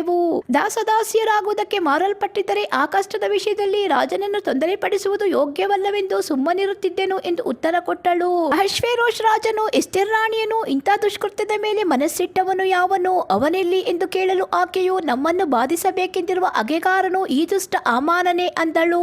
ಇದನ್ನು ಕೇಳಿದೊಡನೆ ಹಾಮಾನನು ಅರಸನ ಮತ್ತು ರಾಣಿಯ ಮುಂದೆ ಬೆಪ್ಪಾದನು. ಅರಸನು ರೌದ್ರಾವೇಶನಾಗಿ ದ್ರಾಕ್ಷಾರಸ ಪಾನ ಮಾಡುವುದನ್ನು ಬಿಟ್ಟೆದ್ದು ಅರಮನೆಯ ತೋಟಕ್ಕೆ ಹೋದನು. ಹಾಮಾನನಾದರೋ ಅರಸನಿಂದ ತನಗೆ ಕೇಡು ಸಿದ್ಧವಾಯಿತೆಂದು ತಿಳಿದು ಎಸ್ತೇರಳ ಹತ್ತಿರ ತನ್ನ ಪ್ರಾಣ ರಕ್ಷಣೆ ನಿಮಿತ್ತವಾಗಿ ಬಿನ್ನಹ ಮಾಡಲು ನಿಂತುಕೊಂಡನು. ಅರಸನು ಅರಮನೆಯ ತೋಟದಿಂದ ತಾನು ದ್ರಾಕ್ಷಾರಸ ಪಾನ ಮಾಡಿದ ಗೃಹಕ್ಕೆ ತಿರುಗಿ ಬಂದು ಎಸ್ತೇರಳು ಒರಗಿಕೊಳ್ಳುವ ಲೋಡಿನ ಮೇಲೆ ಹಾಮಾನನು ಬಿದ್ದುಕೊಂಡಿರುವುದನ್ನು ಕಂಡು, ಇವನು ರಾಣಿಯನ್ನು ನನ್ನ ಮುಂದೆಯೇ ಅರಮನೆಯಲ್ಲಿ ಭಂಗಪಡಿಸಲು ಬೇಕೆಂದಿರುತ್ತಾನೋ ಅಂದನು. ಅರಸನ ಬಾಯಿಂದ ಈ ಮಾತು ಹೊರಟ ಕೂಡಲೇ ಸೇವಕರು ಹಾಮಾನನ ಮೋರೆಗೆ ಮುಸುಕು ಹಾಕಿದರು.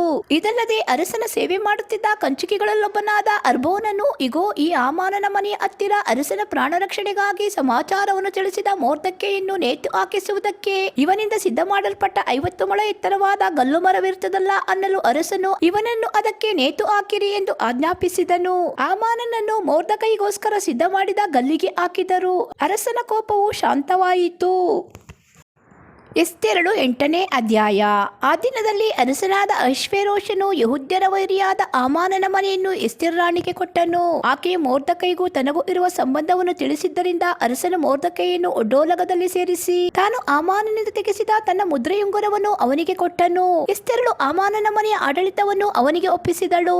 ಎಸ್ತೇರಳು ತಿರುಗಿ ಅರಸನನ್ನು ಮಾತಾಡಿಸುವುದಕ್ಕೆ ಹೋಗಿ ಅವನ ಪಾದಗಳಿಗೆ ಬಿದ್ದು ಅತ್ತು, ಆಗಾಗನ ವಂಶದವನಾದ ಹಾಮಾನನು ಯೆಹೂದ್ಯರ ಹಾನಿಗಾಗಿ ಕಲ್ಪಿಸಿದ ಅಪಾಯಗಳನ್ನು ನಿವಾರಿಸಬೇಕೆಂದು ವಿಜ್ಞಾಪಿಸಲು ಅರಸನು ಸುವರ್ಣ ರಾಜದಂಡವನ್ನು ಆಕೆಯ ಕಡೆಗೆ ಚಾಚಿದ್ದರಿಂದ ಆಕೆ ಎದ್ದು ಅರಸನ ಮುಂದೆ ನಿಂತು ಅವನಿಗೆ, ಅರಸನು ನನ್ನ ಮೇಲೆ ಕಟಾಕ್ಷವಿಟ್ಟು ನನ್ನನ್ನು ಮೆಚ್ಚಿ ನಾನು ಹೇಳುವ ಮಾತು ಉಚಿತವಾದದೆಂದೆಣಿಸಿ ಅದಕ್ಕೆ ಸಮ್ಮತಿಸುವುದಾದರೆ ಅರಸನ ಎಲ್ಲಾ ಸಂಸ್ಥಾನಗಳಲ್ಲಿರುವ ಯೆಹೂದ್ಯರನ್ನು ಸಂಹರಿಸುವುದರ ವಿಷಯವಾಗಿ ಆಗಾಗನ ವಂಶದವನು ಎಮೆದಾತನ ಮಗನೂ ಆದ ಹಾಮಾನನು ಬರೆಸಿದ ಪತ್ರಗಳನ್ನು ರದ್ದು ಮಾಡುವುದಕ್ಕಾಗಿ ರಾಯಸವನ್ನು ಪ್ರಕಟಿಸಬೇಕು. ನನ್ನ ಜನರಿಗೆ ಕೇಡು ಸಂಭವಿಸುವುದನ್ನು ನೋಡಿ ನಾನು ಸಹಿಸುವುದು ಹೇಗೆ? ನನ್ನ ಕುಲನಾಶನವನ್ನು ನೋಡುತ್ತಾ ಸುಮ್ಮನಿರುವುದು ಹೇಗೆ ಎಂದು ಭಿನ್ನವಿಸಿದಳು. ಆಗ ಅಹಷ್ವೇರೋಷ್ ರಾಜನು ರಾಣಿಯಾದ ಎಸ್ತೇರಳಿಗೂ ಯೆಹೂದ್ಯನಾದ ಮೊರ್ದೆಕೈಗೂ ಹಾಮಾನನು ಯೆಹೂದ್ಯರಿಗೆ ವಿರೋಧವಾಗಿ ಕೈ ಎತ್ತಿದ್ದರಿಂದ ಅವನನ್ನು ಗಲ್ಲಿಗೆ ಹಾಕಿಸಿ ಅವನ ಸೊತ್ತನ್ನು ಎಸ್ತೇರಳಿಗೆ ದಾನ ಮಾಡಿದೆನಲ್ಲ. ಅರಸನ ಹೆಸರಿನಲ್ಲಿ ಬರೆಯಲ್ಪಟ್ಟು ರಾಜಮುದ್ರೆ ಇರುವ ಲೇಖನವನ್ನು ಯಾರು ರದ್ದು ಮಾಡಕೂಡದಷ್ಟೇ. ಹೀಗಿರುವುದರಿಂದ ಯೆಹೂದ್ಯರ ವಿಷಯವಾಗಿ ನಿಮಗೆ ಸರಿ ತೋರುವುದನ್ನು ಅರಸನ ಹೆಸರಿನಲ್ಲಿ ನೀವು ಬರೆಯಿಸಿ ರಾಜಮುದ್ರೆಯನ್ನು ಹಾಕಿರಿ ಎಂದು ಹೇಳಿದನು. ಆಗ ರಾಜಲೇಖಕರು ಕರೆಯಲ್ಪಟ್ಟರು. ಅವರು 3ನೇ ತಿಂಗಳಾದ ಜ್ಯೇಷ್ಠ ಮಾಸದ 23ನೇ ದಿನದಲ್ಲಿ ಬಂದು ಮೊರ್ದೆಕೈಯ ಆಜ್ಞಾನುಸಾರ ಯೆಹೂದ್ಯರಿಗೂ ಹಿಂದೂಸ್ತಾನ ಮೊದಲುಗೊಂಡು ಕೂಶಿನವರೆಗೂ ಇರುವ 127 ಸಂಸ್ಥಾನಗಳ ಉಪರಾಜರಿಗೂ ದೇಶಾಧಿಪತಿಗಳಿಗೂ ಅಧಿಕಾರಿಗಳಿಗೂ ಪತ್ರಗಳನ್ನು ಬರೆದರು. ಆ ಪತ್ರಗಳು ಆಯಾ ಸಂಸ್ಥಾನಗಳ ಬರಹಗಳಲ್ಲಿಯೂ ಆಯಾ ಜನಾಂಗಗಳ ಭಾಷೆಗಳಲ್ಲಿಯೂ ಇದ್ದವು. ಯೆಹೂದ್ಯರಿಗೆ ಬರೆದ ಪತ್ರಗಳು ಯೆಹೂದ್ಯ ಬರಹದಲ್ಲಿಯೂ ಭಾಷೆಯಲ್ಲಿಯೂ ಲಿಖಿತವಾದವು. ಮೊರ್ದೆಕೈಯು ಅರಸನ ಹೆಸರಿನಲ್ಲಿ ಬರೆಯಲ್ಪಟ್ಟ ಅವುಗಳಿಗೆ ರಾಜಮುದ್ರೆಯನ್ನು ಹಾಕಿ ಅರಮನೆಯ ಅಶ್ವಾಲಯಗಳಲ್ಲಿ ಹುಟ್ಟಿ ಬೆಳೆದ ಸವಾರಿ ಕುದುರೆಗಳನ್ನು ಹತ್ತಿಕೊಂಡಿದ್ದ ಅಂಚೆಯವರ ಮುಖಾಂತರ ಕಳುಹಿಸಿದನು.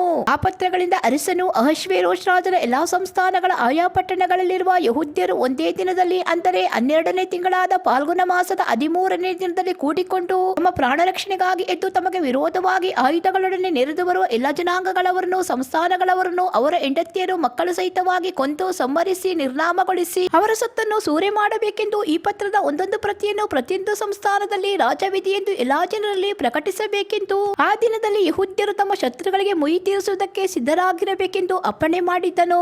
ಈ ರಾಜಾಜ್ಞೆಯು ಶೂಷನ್ ಕೋಟೆಯಲ್ಲಿ ಪ್ರಕಟವಾದಾಗಲೇ ಅರಮನೆಯ ಸವಾರಿ ಕುದುರೆಗಳನ್ನು ಹತ್ತಿಕೊಂಡಿದ್ದ ಅಂಚೆಯವರು ಅರಸನ ಅಪ್ಪಣೆಯಿಂದ ಪ್ರೇರಿತರಾಗಿ ಅತಿ ಶೀಘ್ರವಾಗಿ ಹೊರಟರು. ಮೊರ್ದೆಕೈಯಾದರೋ ನೀಲ ಶುಭ್ರ ವರ್ಣಗಳುಳ್ಳ ರಾಜವಸ್ತ್ರಗಳನ್ನು ಧರಿಸಿ ಬಂಗಾರದ ದೊಡ್ಡ ಪಟ್ಟಿಯನ್ನು ಹಣೆಗೆ ಕಟ್ಟಿಕೊಂಡು ರಕ್ತವರ್ಣದ ನಾರಿನ ಶಾಲನ್ನು ಹೊತ್ತು ರಾಜಸನ್ನಿಧಿಯಿಂದ ಹೊರಟನು. ಶೂಷನ್ ಪಟ್ಟಣದಲ್ಲಿ ಸಂತೋಷದ ಆರ್ಭಟವು ಕೇಳಿಸಿತ್ತು.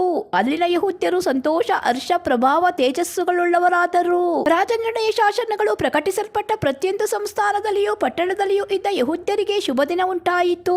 ಅವರು ಸಂತೋಷದಿಂದಲೂ ಉಲ್ಲಾಸದಿಂದಲೂ ಭಕ್ಷ್ಯಭೋಜನ ಮಾಡಿದ್ದರು. ದೇಶದ ಜನರಲ್ಲಿ ಅನೇಕರು ಯೆಹೂದ್ಯರಿಗೆ ಭಯಪಟ್ಟು ಅವರ ಮತಕ್ಕೆ ಸೇರಿದರು. ಎಸ್ತೇರಳು 9ನೇ ಅಧ್ಯಾಯ. ಅರಸನ ಆಜ್ಞಾ ನಿರ್ಣಯಗಳನ್ನು ನೆರವೇರಿಸತಕ್ಕ 12ನೇ ತಿಂಗಳಾದ ಫಾಲ್ಗುಣ ಮಾಸದ 13ನೇ ದಿನವು ಬಂತು.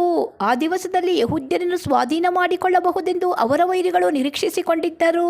ಆದರೆ ಅದಕ್ಕೆ ಬದಲಾಗಿ ಯೆಹೂದ್ಯರೇ ತಮ್ಮ ಅಗೆಗಳನ್ನು ಸ್ವಾಧೀನ ಮಾಡಿಕೊಂಡರು. ಆದ್ದರಿಂದ ಅರಸನಾದ ಅಹಷ್ವೇರೋಷನ ಸಮಸ್ತ ಸಂಸ್ಥಾನಗಳ ಆಯಾ ಪಟ್ಟಣಗಳಲ್ಲಿದ್ದ ಯೆಹೂದ್ಯರು ತಮಗೆ ಕೇಡು ಬಯಸಿದವರಿಗೆ ವಿರೋಧವಾಗಿ ಕೈ ಎತ್ತುವುದಕ್ಕೆ ಕೂಡಿಕೊಂಡಾಗ ಯಾರೂ ಅವರ ಎದುರಿನಲ್ಲಿ ನಿಲ್ಲಲಿಲ್ಲ. ಅವರಿಂದ ಎಲ್ಲಾ ಜನಾಂಗದವರಿಗೆ ಭಯ ಉಂಟಾಗಿತ್ತು. ಇದಲ್ಲದೆ ಇದಲ್ಲದೆ ಅರಮನೆಯಲ್ಲಿ ಮೊರ್ದಕೈಯ ಪ್ರಾಬಲ್ಯವು ಹೆಚ್ಚಾಗುತ್ತಾ ಬಂದ ಹಾಗೆಲ್ಲ ಅವನ ಸುದ್ದಿಯು ಸಕಲ ಸಂಸ್ಥಾನಗಳಲ್ಲಿಯೂ ಹಬ್ಬಿದ್ದರಿಂದ ಸರ್ವ ಸಂಸ್ಥಾನಾಧಿಕಾರಿಗಳು, ಉಪರಾಜರು, ದೇಶಾಧಿಪತಿಗಳು, ಇತರ ರಾಜೋದ್ಯೋಗಸ್ಥರು ಅವನಿಗೆ ಎದುರಿ ಯಹೂದ್ಯರಿಗೆ ಸಹಾಯಕರಾದರು. ಹೀಗೆ ಯಹೂದ್ಯರು ತಮ್ಮ ಎಲ್ಲಾ ವೈರಿಗಳನ್ನು ಸೋಲಿಸಿ ಕತ್ತಿಯಿಂದ ಹೊಡೆದು ಕೊಂದು ನಿರ್ನಾಮಗೊಳಿಸಿದರು. ತಮ್ಮ ಅಗೆಗಳನ್ನು ಇಷ್ಟವಿದ್ದಂತೆ ಮಾಡಿದರು. ಅವರು ಶೂಷನ್ ಕೋಟೆಯಲ್ಲೇ 500 ಮಂದಿಯನ್ನು ಕೊಂದು ಬಿಟ್ಟರು. ಹತರಾದವರಲ್ಲಿ ಪರ್ಷಂದಾತ, ದಲ್ಮೋನ್, ಅಸ್ಪಾತ, ಪೋರಾತ, ಅದಲ್ಯ, ಅರಿದಾತ, ಪರ್ಮಷ್ಟ, ಅರಿಸೈ, ಅರಿದೈ, ವೈಜಾತ ಎಂಬುವರಿದ್ದರು. ಇವರು ಯಹೂದ್ಯರನ್ನು ದ್ವೇಷಿಸುತ್ತಿದ್ದ ಎಮ್ಮೆದಾತನ ಮಗನಾದ ಆಮಾನನ 10 ಮಂದಿ ಮಕ್ಕಳು. ಇಷ್ಟು ಮಂದಿಯನ್ನು ಕೊಂದರೂ ಯಹೂದ್ಯರು ಸುಲಿಗೆಗೆ ಕೈ ಹಾಕಲಿಲ್ಲ. ಆ ದಿವಸ ಶೂಷನ್ ಕೋಟೆಯಲ್ಲಿ ಹತರಾದವರ ಸಂಖ್ಯೆಯು ಅರಸನಿಗೆ ತಿಳಿದು ಬಂದಾಗ ಅರಸನು ಎಸ್ತೇರ್ ರಾಣಿಗೆ, ಯಹೂದ್ಯರು ಶೂಷನ್ ಕೋಟೆಯಲ್ಲಿ 500 ಮಂದಿಯನ್ನು, ಆಮಾನನ 10 ಮಂದಿ ಮಕ್ಕಳನ್ನು ಸಂಹರಿಸಿ ಬಿಟ್ಟಿದ್ದಾರೆ. ಉಳಿದ ರಾಜ ಸಂಸ್ಥಾನಗಳಲ್ಲಿ ಎಷ್ಟೋ ಮಂದಿ ಹತರಾಗಿರಬಹುದು. ನಿನ್ನ ವಿಜ್ಞಾಪನೆ ಇನ್ನೂ ಯಾವುದಿದ್ದರೂ ನೆರವೇರುವುದು. ನೀನು ಏನು ಕೇಳಿಕೊಂಡರೂ ಕೊಡುವೆನು ಎಂದು ಹೇಳಿದನು. ಅದಕ್ಕೆ ಎಸ್ತೇರಳು, ಅರಸನ ಇಷ್ಟವಿದ್ದರೆ ನಾಳೆಯೂ ಇಂದಿನ ರಾಜಾಜ್ಞೆಯ ಪ್ರಕಾರ ಮಾಡುವುದಕ್ಕೂ ಆಮಾನನ 10 ಮಂದಿ ಮಕ್ಕಳ ಶವವನ್ನು ಗಲ್ಲಿಗೆ ಹಾಕುವುದಕ್ಕೂ ಯಹೂದ್ಯರಿಗೆ ಅಪ್ಪಣೆಯಾಗಬೇಕು ಎಂದು ಬೇಡಿಕೊಳ್ಳಲು ಅರಸನು ಹಾಗೆ ಮಾಡುವುದಕ್ಕೆ ಅಪ್ಪಣೆ ಕೊಟ್ಟನು. ಕೂಡಲೇ ಈ ಸಂಬಂಧವಾದ ರಾಜಾಜ್ಞೆಯು ಶೂಷನ್ ಕೋಟೆಯಲ್ಲಿ ಪ್ರಕಟವಾಯಿತು ಮತ್ತು ಆಮಾನನ 10 ಮಂದಿ ಮಕ್ಕಳನ್ನು ಗಲ್ಲಿಗೆ ಹಾಕಿದರು. ಶೂಷನ್ನಿನ ಯಹೂದ್ಯರು ಫಾಲ್ಗುಣ ಮಾಸದ 14ನೇ ದಿನದಲ್ಲೂ ಕೂಡಿಕೊಂಡು ಅಲ್ಲಿ 300 ಮಂದಿಯನ್ನು ಕೊಂದರು. ಆದರೆ ಕೊಳ್ಳೆಗೆ ಕೈ ಹಾಕಲಿಲ್ಲ. ಅದೇ ಮೇರೆಗೆ ರಾಜ ಸಂಸ್ಥಾನಗಳಲ್ಲಿದ್ದ ಯಹೂದ್ಯರು ತಮ್ಮ ವಿರೋಧಿಗಳ ಕಾಟವನ್ನು ನಿಲ್ಲಿಸಿ ಪ್ರಾಣ ರಕ್ಷಿಸಿಕೊಳ್ಳುವುದಕ್ಕಾಗಿ ಕೂಡಿಕೊಂಡು ಎದ್ದು ತಮ್ಮ ಅಗೆಗಳಲ್ಲಿ 75,000 ಮಂದಿಯನ್ನು ಸಂಹರಿಸಿದರು. ಆದರೆ ಸುಲಿಗೆ ಮಾಡುವುದಕ್ಕೆ ಕೈ ಹಾಕಲಿಲ್ಲ. ಇದು ಫಾಲ್ಗುಣ ಮಾಸದ 13ನೇ ದಿನದಲ್ಲಿ ನಡೆಯಿತು. ಅವರು 14ನೇ ದಿನದಲ್ಲಿ ವಿಶ್ರಮಿಸಿಕೊಂಡು ಆ ದಿವಸವನ್ನು ಉತ್ಸವ ಭೋಜನ ದಿನವನ್ನಾಗಿ ಆಚರಿಸಿದರು. ಆದರೆ ಶೂಷನ್ನಿನ ಯಹೂದ್ಯರು 13ನೇ ಮತ್ತು 14ನೇ ದಿನಗಳಲ್ಲಿ ವೈರಿಗಳನ್ನು ವಧಿಸುವುದಕ್ಕೆ ಕೂಡಿಕೊಂಡಿದ್ದರಿಂದ 15ನೇ ದಿನದಲ್ಲಿ ವಿಶ್ರಮಿಸಿಕೊಂಡು ಆ ದಿನವನ್ನು ಉತ್ಸವ ಭೋಜನ ದಿನವನ್ನಾಗಿ ಆಚರಿಸಿದರು. ಆದದ್ದರಿಂದ ಪೌಳಿಗೋಡೆ ಇಲ್ಲದ ಹಳ್ಳಿಪಳ್ಳಿಯ ಯಹೂದ್ಯರು ಫಾಲ್ಗುಣ ಮಾಸದ 14ನೇ ದಿನವನ್ನು, ನಗರಗಳ ಯಹೂದ್ಯರು 15ನೇ ದಿನವನ್ನು ಶುಭ ದಿವಸವೆಂದು ಆಚರಿಸಿ ಉತ್ಸವ ಭೋಜನ ಮಾಡಿ ಒಬ್ಬರಿಗೊಬ್ಬರು ಭೋಜನ ಭಾಗಗಳನ್ನು ಕಳುಹಿಸುತ್ತಾರೆ. ಮೊರ್ದಕೈಯು ಸಮೀಪದಲ್ಲಿಯೂ ದೂರದಲ್ಲಿಯೂ ಇದ್ದ ಅಹಷ್ವೇರೋಷನ ಎಲ್ಲಾ ಸಂಸ್ಥಾನಗಳ ಯಹೂದ್ಯರಿಗೆ ಪತ್ರಗಳ ಮುಖಾಂತರ ತಿಳಿಯಪಡಿಸಿದ ಸಂಗತಿಗಳು. ಪ್ರತಿ ವರ್ಷವೂ ಫಾಲ್ಗುಣ ಮಾಸದ 14ನೇ ಮತ್ತು 15ನೇ ದಿನಗಳನ್ನು ಉತ್ಸವ ದಿನಗಳನ್ನಾಗಿ ಆಚರಿಸುವುದು ಶಾಶ್ವತ ನಿಯಮ ಎಂದೆಣಿಸಬೇಕು. ಆ ದಿನಗಳಲ್ಲಿ ಯಹೂದ್ಯರಿಗೆ ಶತ್ರುಪೀಡೆ ತಪ್ಪಿ ವಿಶ್ರಾಂತಿ ಉಂಟಾಯಿತು. ಆ ತಿಂಗಳಿನಲ್ಲಿ ಸಂತಾಪವು ಪರಿಹಾರವಾಗಿ ಅವರಿಗೆ ಸಂತೋಷ ಉಂಟಾಯಿತು. ದುಃಖವು ಹೋಗಿ ಸುಖಕಾಲವು ಬಂತು. ಆದ್ದರಿಂದ ಅವರು ಆ ದಿನಗಳಲ್ಲಿ ಉತ್ಸವ ಭೋಜನ ಮಾಡಿ ಒಬ್ಬರಿಗೊಬ್ಬರು ಭೋಜನ ಭಾಗಗಳನ್ನು ಕಳುಹಿಸಿ ಬಡವರಿಗೆ ದಾನ ಧರ್ಮ ಮಾಡಬೇಕು. ಯಹೂದ್ಯರು ಮೊರ್ದಕೈಯ ಪತ್ರದಲ್ಲಿ ನಿರೂಪಿತವಾದದ್ದನ್ನು ಸ್ವೀಕರಿಸಿ ಆ ವರ್ಷದಲ್ಲಿ ನಡೆದ ಉತ್ಸವವು ತಮ್ಮಲ್ಲಿ ವಾರ್ಷಿಕೋತ್ಸವವಾಗಬೇಕೆಂದು ಗೊತ್ತು ಮಾಡಿಕೊಂಡರು. ಎಲ್ಲಾ ಯಹೂದ್ಯರನ್ನು ದ್ವೇಷಿಸುತ್ತಿದ್ದ ಆಗಾಗನ ವಂಶದವನು ಎಮ್ಮೆದಾತನ ಮಗನೂ ಆದ ಆಮಾನನು ಯಹೂದ್ಯರನ್ನು ಸಂಹರಿಸಬೇಕೆಂದು ನಿರ್ಣಯಿಸಿಕೊಂಡು ಅವರನ್ನು ತಳಮಳಗೊಳಿಸಿ ಹಾಳು ಮಾಡುವುದರ ವಿಷಯವಾಗಿ ಪೂರನ್ನು ಅಂದರೆ ಚೀಟನ್ನು ಹಾಕಿಸಿದನಲ್ಲ. ಇದು ಅರಸನ ಮುಂದೆ ಬಂದಾಗ ಅವನು, ಆಮಾನನು ಯಹೂದ್ಯರಿಗೆ ವಿರೋಧವಾಗಿ ಕಲ್ಪಿಸಿದ ಕುತಂತ್ರವು ಅವನ ತಲೆಯ ಮೇಲೆಯೇ ಬರಲಿ, ಅವನನ್ನು ಅವನ ಮಕ್ಕಳನ್ನು ಗಲ್ಲಿಗೆ ಹಾಕಬೇಕೆಂದು ಅಪ್ಪಣೆ ಮಾಡಿದನಷ್ಟೇ. ಪೂರ್ ಎಂಬ ಶಬ್ದದ ಆಧಾರದಿಂದ ಆ ದಿನಗಳಿಗೆ ಪೂರಿಂ ಎಂಬ ಹೆಸರಾಯಿತು. ಯಹೂದ್ಯರು ಆ ಪತ್ರದ ಮಾತುಗಳನ್ನು ಅವುಗಳ ಸಂಬಂಧವಾಗಿ ತಾವೇ ಅನುಭವಿಸಿದ್ದನ್ನು, ತಮಗೆ ಸಂಭವಿಸಿದ್ದನ್ನು ಮನಸ್ಸಿಗೆ ತೆಗೆದುಕೊಂಡು ಪ್ರತಿ ವರ್ಷವೂ ಆ 2 ದಿವಸಗಳನ್ನು ಅವುಗಳ ವಿಷಯವಾದ ಶಾಸನದ ಪ್ರಕಾರ ನೇಮಿತವಾದ ಕಾಲದಲ್ಲಿ ಆಚರಿಸುವುದು ತಮ್ಮಲ್ಲಿಯೂ ತಮ್ಮ ಸಂತಾನದವರಲ್ಲಿಯೂ ತಮ್ಮೊಂದಿಗೆ ಕೂಡಿಕೊಳ್ಳುವವರಲ್ಲಿಯೂ ಮೀರಕೂಡದ ಪದ್ಧತಿ ನಿಯಮಗಳಾಗಬೇಕೆಂದು ಯುಗಯುಗಾಂತರಗಳಲ್ಲಿ ಎಲ್ಲಾ ಗೋತ್ರ ಸಂಸ್ಥಾನ ನಗರಗಳವರು ಈ ದಿನಗಳನ್ನು ನೆನಪು ಮಾಡಿಕೊಂಡು ಆಚರಿಸಬೇಕೆಂದು ಈ ಪೂರಿಂ ಹಬ್ಬವು ಯಹೂದ್ಯರಲ್ಲಿ ಎಂದೂ ನಿಂತು ಹೋಗಬಾರದು, ಅದರ ಜ್ಞಾಪಕವು ಅವರ ಸಂತಾನದವರಲ್ಲಿ ಅಳಿದು ಹೋಗಲೇಬಾರದು ಎಂದು ಗೊತ್ತು ಮಾಡಿಕೊಂಡರು. ಇದಲ್ಲದೆ ಅಬಿಹೈಲನ ಮಗಳಾದ ಎಸ್ತೇರ್ ರಾಣಿಯು ಅಧಿಕಾರಯುಕ್ತಳಾಗಿ ಪೂರಿಂ ಸಂಬಂಧವಾದ ಈ 2ನೇ ಶಾಸನವನ್ನು ದೃಢಪಡಿಸುವುದಕ್ಕೋಸ್ಕರ ಯಹೂದ್ಯನಾದ ಮೊರ್ದಕೈಯ ಸಹಾಯದಿಂದ ಪತ್ರಗಳನ್ನು ಬರೆದಳು. ಅವನು ಅಹಷ್ವೇರೋಷನ ರಾಜ್ಯದ 127 ಸಂಸ್ಥಾನಗಳಲ್ಲಿದ್ದ ಯಹೂದ್ಯರೆಲ್ಲರಿಗೂ ಕಳುಹಿಸಿದನು. ಆಕೆಯು ದಯಾಸತ್ಯತೆಗಳುಳ್ಳ ಮಾತುಗಳಿಂದ ಆ ಪತ್ರಗಳಲ್ಲಿ ಯಹೂದ್ಯರು ತಮ್ಮಲ್ಲಿಯೂ ತಮ್ಮ ಸಂತಾನದವರಲ್ಲಿಯೂ ಉಪವಾಸ ಪ್ರಲಾಪ ದಿನಗಳನ್ನು ಪ್ರತಿ ವರ್ಷ ತಪ್ಪದೆ ಆಚರಿಸಬೇಕೆಂದು ತಾವೇ ಗೊತ್ತು ಮಾಡಿಕೊಂಡ ಪ್ರಕಾರ ಈ ಪೂರಿಂ ದಿನಗಳನ್ನು ನನ್ನ ಮತ್ತು ಯಹೂದ್ಯನಾದ ಮೊರ್ದಕೈಯ ನಿರೂಪದಂತೆ ಪ್ರತಿ ವರ್ಷ ತಪ್ಪದೆ ನೇಮಿತವಾದ ಕಾಲದಲ್ಲಿ ಆಚರಿಸಬೇಕು ಎಂದು ಬರೆದಿದ್ದಳು. ಎಸ್ತೇರಳ ಆ ನಿರೂಪವು ಪೂರಿಂ ಹಬ್ಬವನ್ನು ಸ್ಥಾಪಿಸಿತ್ತು. ಆ ನಿರೂಪವು ಗ್ರಂಥದಲ್ಲಿ ಬರೆಯಲ್ಪಟ್ಟಿತು. ಎಸ್ತೇರಳು 10ನೇ ಅಧ್ಯಾಯ. ಅಹಷ್ವೇರೋಷ್ ರಾಜನು ತನ್ನ ರಾಜ್ಯಕ್ಕೆ ಸೇರಿರುವ ದೇಶಗಳಲ್ಲಿಯೂ ಸಮುದ್ರ ದ್ವೀಪಗಳಲ್ಲಿಯೂ ತೆರಿಗೆಯನ್ನು ಎತ್ತಿದನು. ಅವನ ಬಲಪ್ರತಾಪಯುಕ್ತವಾದ ಕೃತ್ಯಗಳು, ಅವನ ಅನುಗ್ರಹದಿಂದ ಮೊರ್ದಕೈಗೆ ಪ್ರಾಪ್ತವಾದ ದೊಡ್ಡಸ್ತಿಕೆಯ ವಿವರವು ಮೇದ್ಯ ಮತ್ತು ಪಾರಸಿಯ ರಾಜಕಾಲ ವೃತ್ತಾಂತ ಗ್ರಂಥದಲ್ಲಿ ಬರೆದಿರುತ್ತವೆ. ಯಹೂದ್ಯನಾದ ಆ ಮೊರ್ದಕೈಯಾದರೋ ರಾಜ್ಯದಲ್ಲಿ ಅರಸನಾದ ಅಹಷ್ವೇರೋಷನಿಗೆ ದ್ವಿತೀಯ ಸ್ಥಾನದವನು, ಯಹೂದ್ಯರಲ್ಲಿ ಸನ್ಮಾನಿತನು, ತನ್ನ ಬಂಧುಜನ ಸಮೂಹಕ್ಕೆ ಪ್ರೀತಿಪಾತ್ರನು, ಸ್ವಜನರ ಹಿತಚಿಂತಕನು, ಸ್ವಕುಲದವರೆಲ್ಲರಿಗೋಸ್ಕರ ಸುಖ ಪ್ರಾರ್ಥನಾಪರನು ಆಗಿದ್ದನು. ಇದಿಷ್ಟು ದೇವರ ವಚನಗಳು. ಸತ್ಯವೇದದ ಎಸ್ತೇರಳು ಪುಸ್ತಕದ ಎಲ್ಲ ದೇವರ ವಚನಗಳು. ಎಲ್ಲ ಸ್ತುತಿಗನ ಮಾನ ಮಹಿಮೆ ಸ್ತೋತ್ರಗಳು ನನ್ನ ದೇವರಾದ ಯೇಸು ಕ್ರಿಸ್ತುವಿಗೆ ಉಂಟಾಗಲಿ. ಆಮೇನ್.